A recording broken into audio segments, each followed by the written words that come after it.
Hello guys, my name is Diana Ballesteros. Welcome to this educational space. I want to start this video asking you some questions. What is next in your life? Starting university?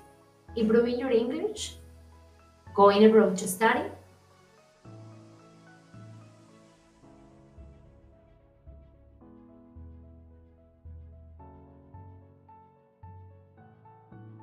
Whatever your choice is, here you can find some information about autonomous skills as an aid for your university and professional life.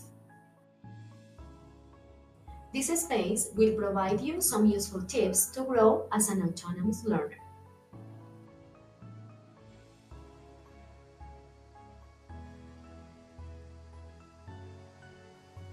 All your school life, homeroom teachers have worked to improve your autonomous skills, so you can act by yourselves and be responsible for developing and submitting your tasks on time.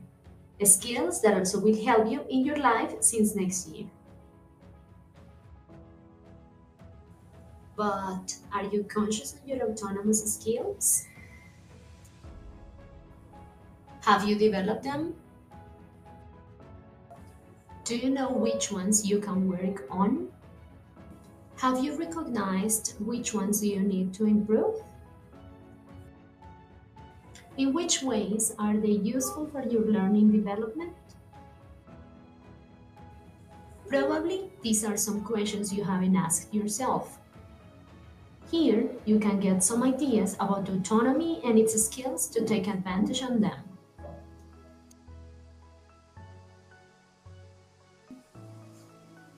Let's start talking about autonomy. As it was mentioned before, your teachers have worked throughout your school life to help you develop autonomy. So, what is autonomy useful for? There are many authors who have defined autonomy. For example, Oleg established that it implies to take charge of your own learning. Benson defines autonomy as the capacity to take control of learning. Ehel expresses that autonomy is defined as one's taking the responsibility for learning. Freya and Vieira have pointed that autonomy is a vital aspect for the development of lifelong learning in the society, as you will participate democratically and become decision makers after finishing your formal education. These are just a few definitions, and as you can see, these authors highlight autonomy as an important tool to lead your learning processes, which is absolutely necessary for the step you're going after school. I would say that basically, when you develop autonomy, you empower yourself to be a successful learner. And I know some of you are thinking about being engineers, doctors, architects, designers, artists, just to mention some. And I'm sure you want to become successful in your profession. It means autonomy is an important tool to achieve it. Autonomy involves different processes which are linked and depending one on the other. Here we are going to mention some.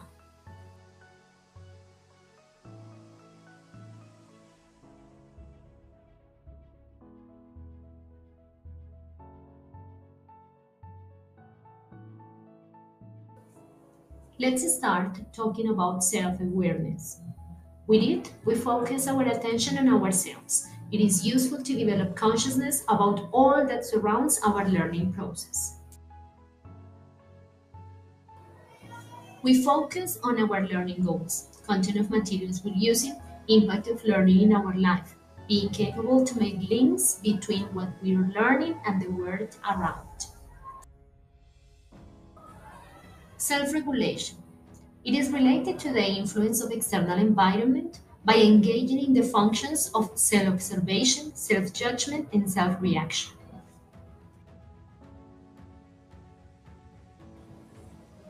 Self-regulation is an active process by which you monitor your behavior, the influences on your behavior, and the consequences of your behavior.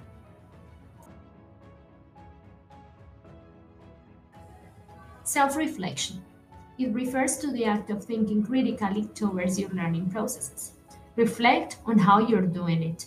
It is kind of looking at a mirror. Self-monitoring. It is important for checking how well a piece of work was done. It is a tool to take an independent look on how you're engaging with your process.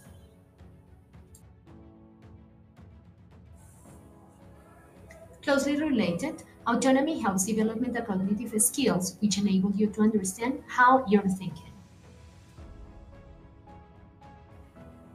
Also, to see learning from a different perspective to take an active participation in your processes.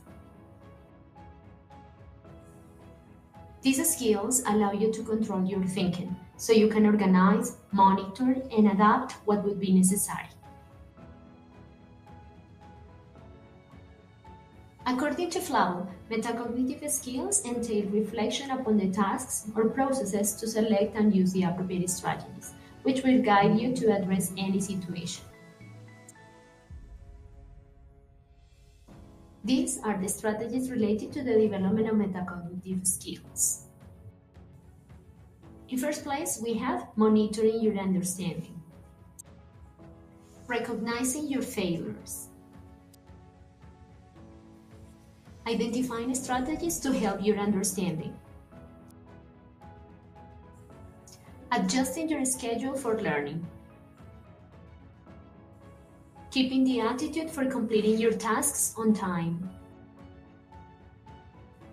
and finally, creating a check system so you can evaluate your understanding. You will see that these strategies are closely related to autonomy. So that, what things can you do?